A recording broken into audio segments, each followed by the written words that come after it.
Friday edition, Drew and KB, bringing it to you. Our last show before Christmas. We're at Mixon Sense in Pewaukee, 145 Wisconsin Avenue in Pewaukee, a stone's throw from Pewaukee Lake. Drew and KB Hunters back at headquarters. And joining us now on the NicolaLaw.com talk and text line is our pal Aaron Nagler of Cheesehead TV. Our Packers go-to guys are brought to us by Rogers Behavioral Health, Hildebrand Law, The Great Taste of Miller Lite, and Orthopedic Associates of Wisconsin. There is a difference. Good afternoon, Nags. Happy holidays. Merry Christmas. Merry Christmas, gentlemen. How are we doing on this fabulous Friday? Oh, fantastic. Stunning. And especially, it's getting ready. We're not playing on Christmas Eve or Christmas Day. Monday Night Football at Lambeau Field. Does it get any better? Will you be back in Wisconsin for the game on Monday night, Nags? No, sir. I am going to be watching from the warmth and safety of my abode here with my Saints fan girlfriend. So it's going to be a bit tense around the house, but I'm glad we're getting it out of the way. Really? The holiday. Yeah, it's good. Well, look at the bright side, Nags. With a girlfriend who's a Saints fan, you get to comfort her a lot. This season in particular, no boy. doubt. Right. Yes, no right? question. No question. Come here, hon. All right, well, it's okay. Nags was just in town for a watch party with Donald Driver, which got rave reviews from everybody. What was it like watching a game with a guy that you used to watch play for the Packers? That was surreal. No question about it. I mean, the whole night, just every time I turn and there's Donald Driver and talking about things that he did in his career, because it's crazy to watch like Romeo Doubs run a slant route. And then I turn to a guy who's run probably more slant routes than anybody in the history of the Packers. And just what can I possibly say? All I want to know is, what do you think of that slant route? So, it was surreal. It was great. And Donald was phenomenal. And we did a lot of great work and raised a bunch of money for his foundation. It was a lot of fun. Really good time. Looking forward to doing it again. Spectacular. Talking with Aaron Nagler, Cheesehead TV. All right, Nags, how are you feeling about this closing stretch for the Packers with the Monday night game, the fourth straight primetime game for a watch party, dovetailing into the Vikings and then closing out with the Bears and a TBA? How do you feel with 3 games left? I feel pretty good. The Packers are playing their best ball of the year, and I include that Detroit game in there. I thought they started slow, obviously, in that game, but for the most part, since the bye week in particular, and I guess really since the 49ers game, this is a team that is playing well and getting healthier.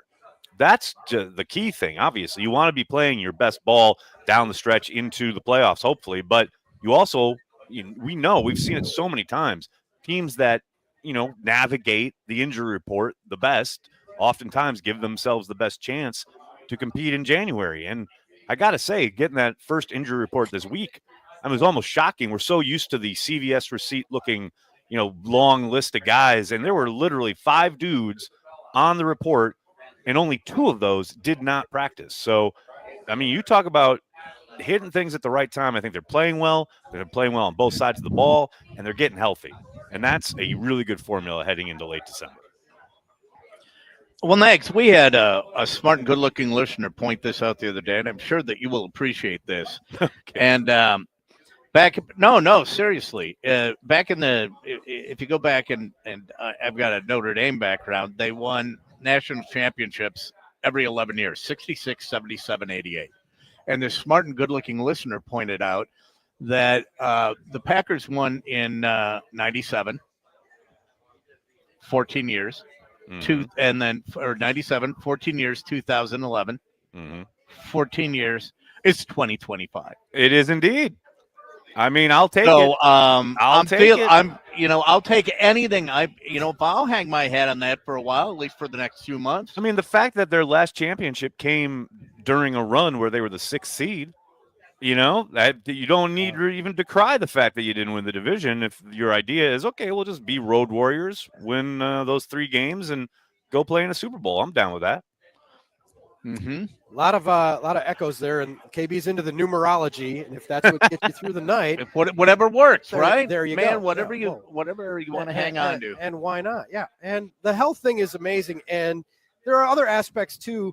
I want to ask you about 2 things. I'll delay Edgerrin Cooper discussion for a moment and ask you. You were sitting next to Donald Driver when the Packers rediscovered that Jaden Reed is in the team and a viable part of the offense, which was a huge factor in that game.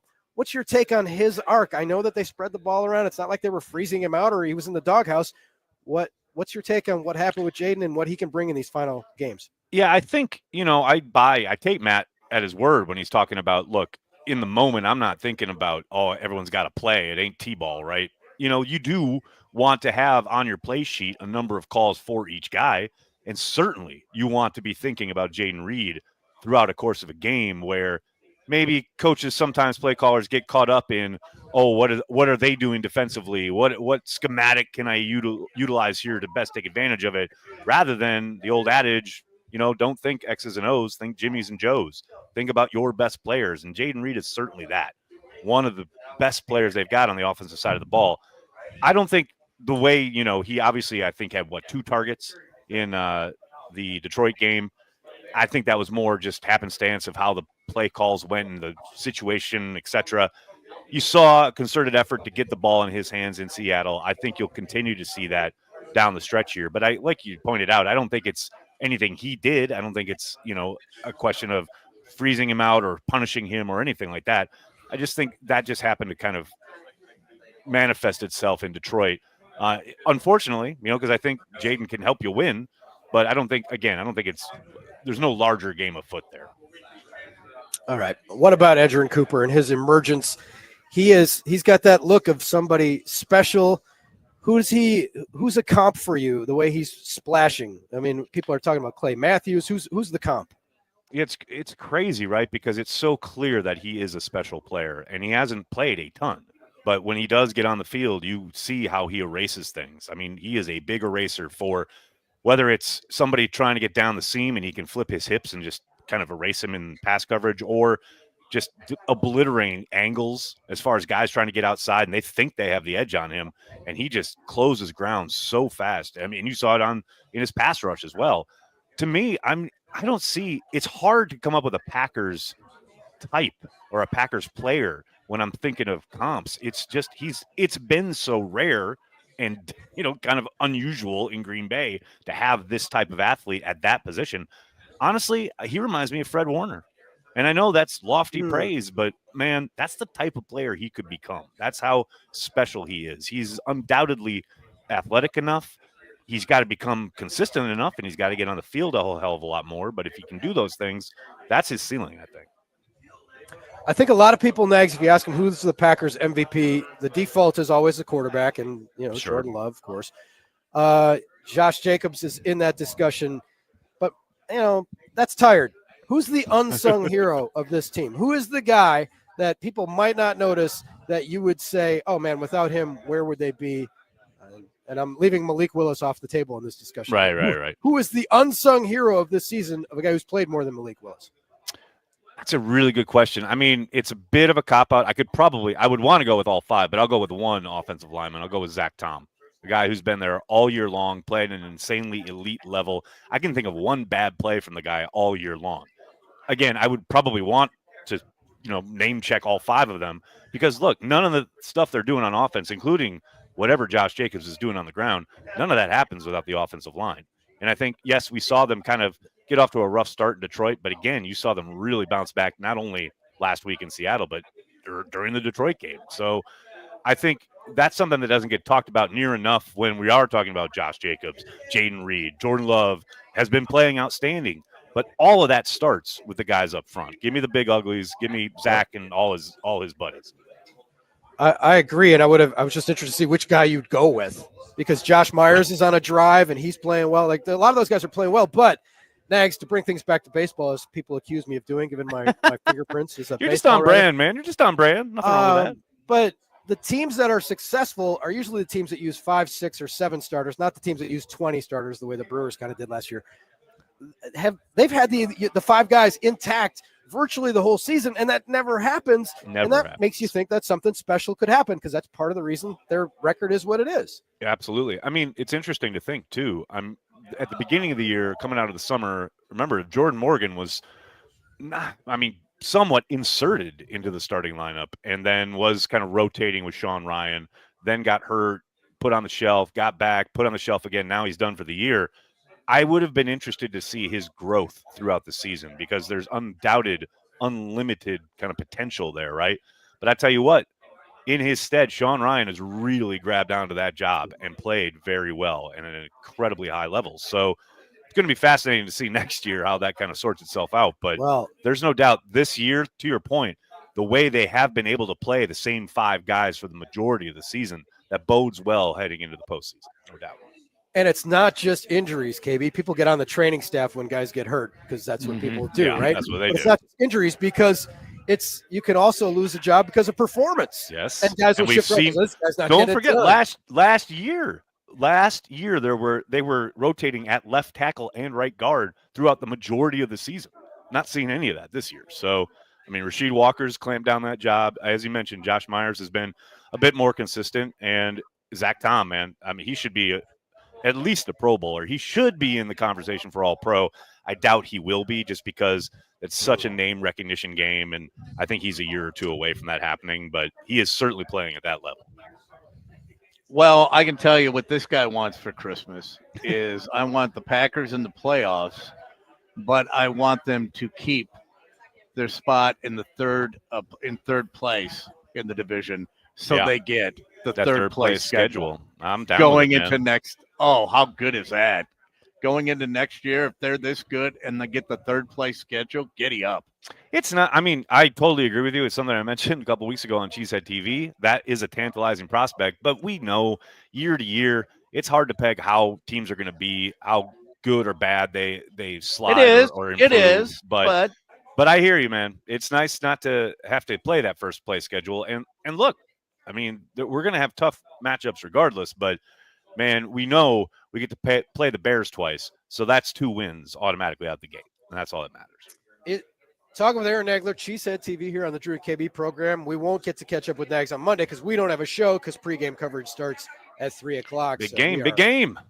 Yeah, big game. But Nags, what is concern number one outside of the aptitude and the strength of the opponent that you might face in the playoffs? Remember when we used to worry about special teams? Kicking game is buttoned up. They got the best punter. They got a great kicker. That operation is okay. They're not giving up huge returns. Yep.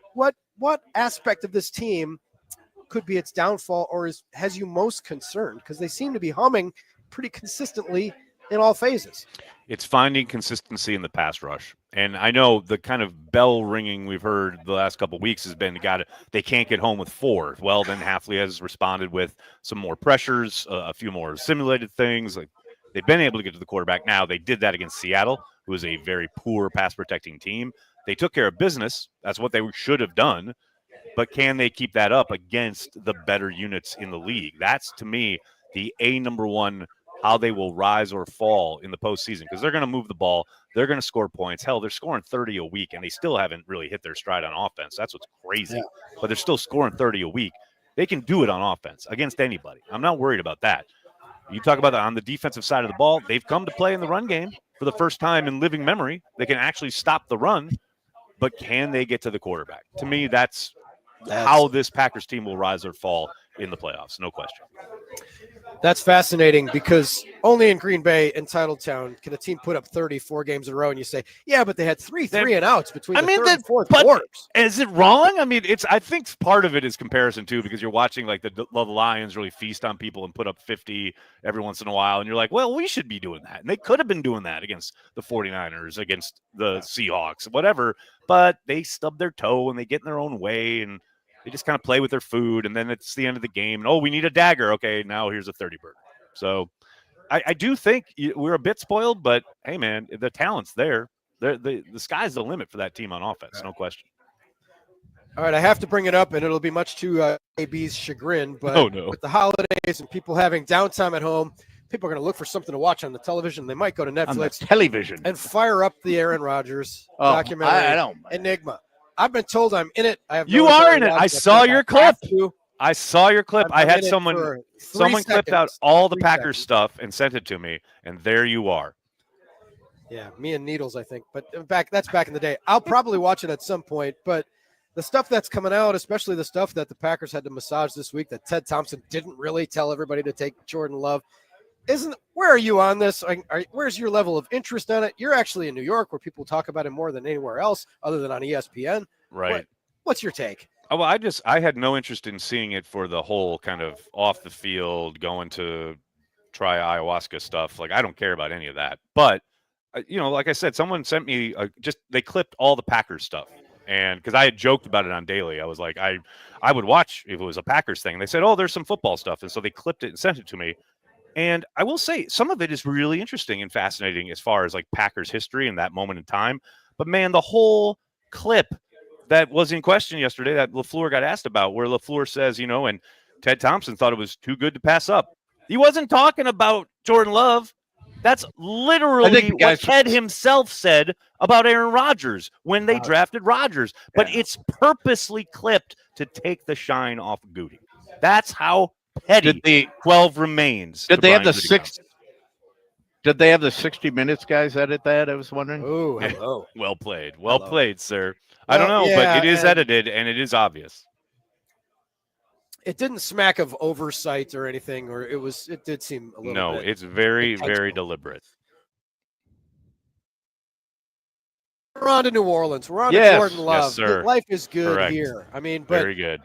What does your gut tell you? Does he take a bow after this? I mean, the Jets have to be done with him. They have to move on. Like, is he going to play again? What's your take? It's interesting. I mean, I don't know, man. After he and Devontae found that groove the other day, if they can do that once or twice more, maybe the incoming regime, whoever that might be, maybe they think, hey, we've got these in place. We take a quarterback. Rodgers has said he's amiable to mentoring someone. I gotta be honest. I suspect whoever it is coming in probably takes that window, drafts a young quarterback, puts Aaron on the clock for one more year, and we get to see the Aaron and Devontae show in 2025. That's my guess.